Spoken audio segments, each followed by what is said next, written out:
Bismillahirrahmanirrahim. Assalamualaikum warahmatullahi wabarakatuh.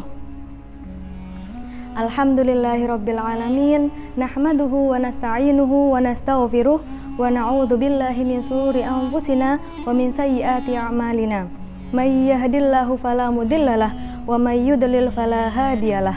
Asyhadu an la ilaha illallah wahdahu la syarikalah wa asyhadu anna Muhammadan abduhu wa rasuluh. Allahumma sholli ala Muhammad wa ala alihi wa ashabihi wa barik wa sallim, amma ba'du. Rabbi shrah li sadri wa yassir li amri wahlul 'uqdatam min lisani yafqahu qawli. Pertama-tama, marilah kita panjatkan puji syukur kita kepada Allah Subhanahu wa taala yang senantiasa memberikan kita berbagai macam nikmatnya sehingga kita masih bisa beribadah, masih bisa menuntut ilmu sebagai bekal kita menghadapi dunia, masih bisa terus memperbaiki diri dengan harapan semoga kita bisa menjadi sebenar-benar hamba Allah yang taat akan perintahnya dan menjauhi segala bentuk larangannya. Salawat serta salam tentu tidak lupa kita haturkan kepada junjungan alam Nabi besar Muhammad Sallallahu Alaihi Wasallam sebagai rasa syukur kita atas apa yang telah beliau ajarkan.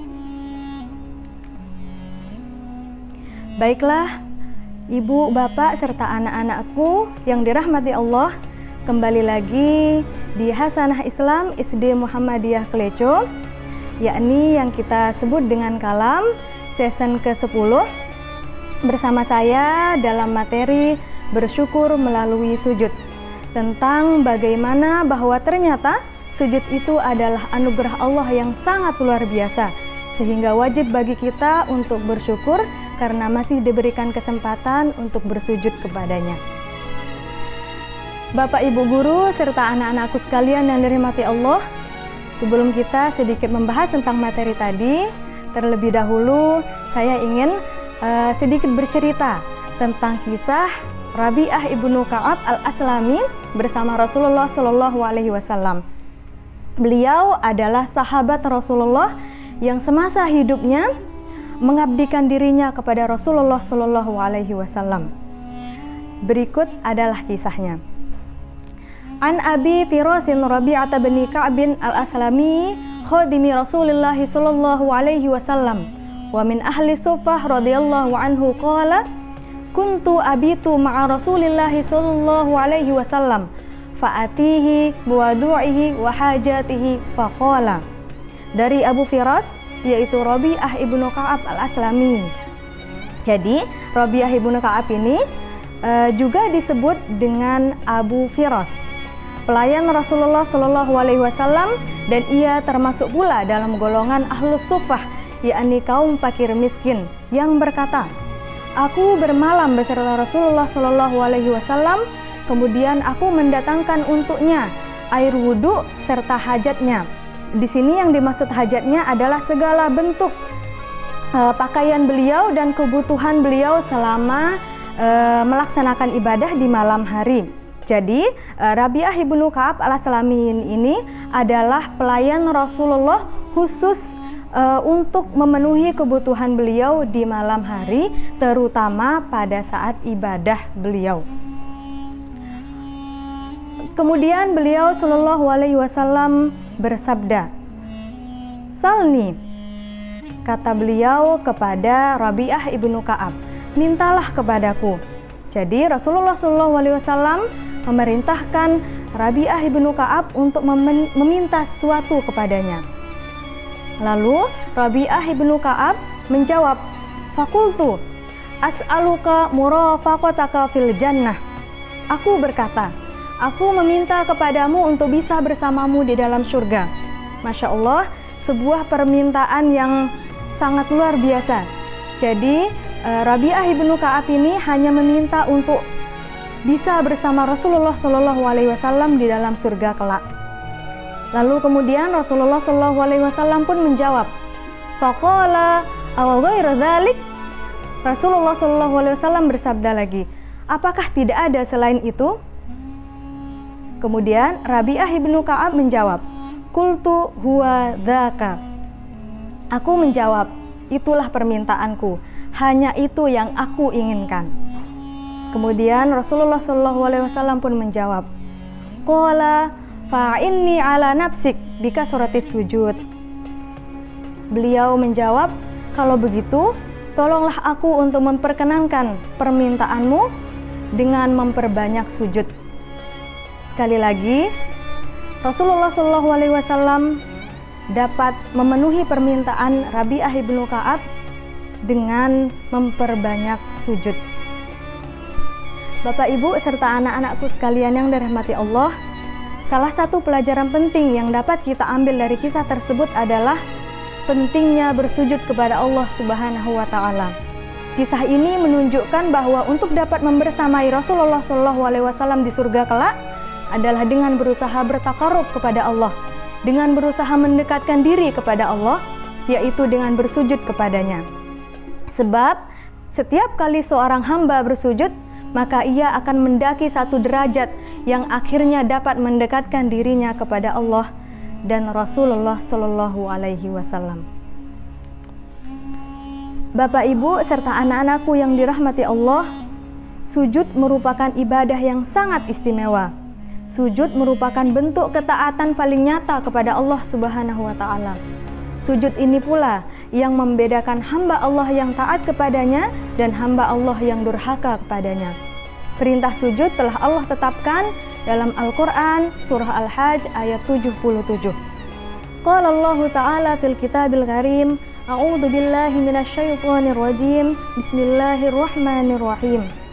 Ya ayyuhalladzina amanu ruk'u wasjudu wa'budu rabbakum waf'alul khaira la'allakum tuflihun. Yang artinya, wahai orang-orang yang beriman, rukuklah, sujudlah, dan sembahlah Tuhanmu, serta berbuat baiklah, agar kamu menjadi bagian dari orang-orang yang beruntung. Quran Surah Al-Hajj ayat 77.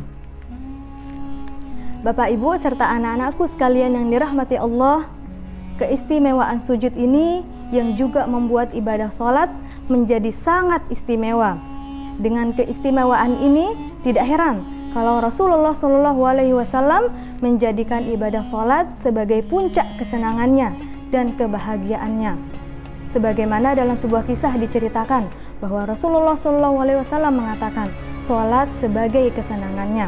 Sholat adalah sebagai puncak kebahagiaannya, karena melalui sholat menjadi penyambung dirinya dengan Allah Subhanahu wa Ta'ala, momentum munajat dan jalan pengangkatan derajat, sebagaimana yang disampaikan dalam hadisnya. An Abi Hurairah anna Rasulullah sallallahu alaihi wasallam qala aqrabu ma yakunul abdu min rabbih wa huwa sajidun. Yang artinya, dari Abu Hurairah, Rasulullah sallallahu alaihi wasallam bersabda, momentum terdekat seorang hamba dan Tuhannya adalah ketika ia dalam keadaan sujud. Hadis riwayat Muslim, Abu Daud, An-Nasai. Maka dari itu, Bapak, Ibu, serta anak-anakku sekalian yang dirahmati Allah, jika Rasulullah Shallallahu Alaihi Wasallam saja yang surganya sudah dijamin Allah Subhanahu Wa Taala, sangat senang bersujud kepada Allah Subhanahu Wa Taala, senang menunjukkan kesyukurannya kepada Allah, senang melakukan ibadah sholat, senang bertakarub kepada Allah Subhanahu Wa Taala, maka kita pun sebagai hamba yang belum dijamin keselamatannya kelak, tentu juga harus lebih senang melaksanakan ibadah dalam bentuk apapun. Bapak, Ibu, serta anak-anakku yang dirahmati Allah, begitu banyak bentuk kesyukuran yang dapat kita berikan kepada Allah Subhanahu wa Ta'ala atas semua anugerah yang telah diberikannya. Salah satunya adalah dengan senang bersujud kepadanya. Tidak semua orang Allah takdirkan untuk senang beribadah. Tidak semua orang Allah ketuk hatinya untuk tekun beribadah, maka bersyukurlah bagi kita yang masih diberikan kesempatan untuk dapat bersujud kepadanya. Selain itu, sujud adalah identitas kita sebagai seorang muslim. Tetapi banyak di antara kita yang belum memahami hal tersebut. Banyak di antara kita yang masih menjadikan ibadah sholat hanya sebagai penggugur kewajiban saja. Banyak di antara kita yang menganggap bahwa anugerah Allah berupa sujud tersebut hanyalah hal yang biasa-biasa saja, bukan nikmat Allah yang luar biasa. Makanya bentuk kesyukurannya pun biasa-biasa saja. Yang dianggap luar biasa seperti apa? Misalnya, jika mendapat rezeki yang berlimpah, kemewahan dunia yang banyak, jabatan yang tinggi, serta kemegahan lainnya. Bapak, Ibu, serta anak-anakku sekalian yang dirahmati Allah, melalui kesempatan yang baik ini, saya ingin mengajak untuk kita semua mulai berbenah diri, mulai memperbaiki kualitas ibadah kita, mulai merasa senang melaksanakan sholat, baik sholat wajib maupun sholat sunnah lainnya. Tidak melaksanakan sholat hanya sebagai penggugur kewajiban saja, karena setiap nikmat yang Allah berikan, maka wajib bagi kita untuk mensyukurinya.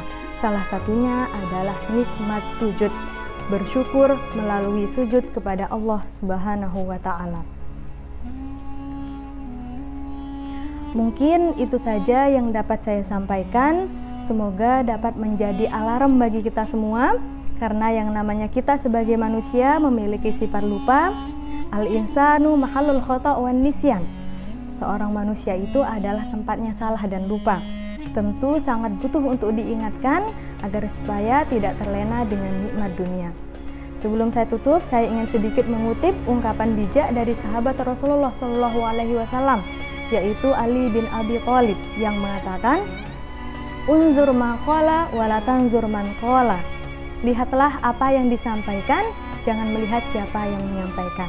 Semoga kita semua senantiasa dalam lindungan Allah Subhanahu wa Ta'ala. Akhirul kalam, wassalamualaikum warahmatullahi wabarakatuh.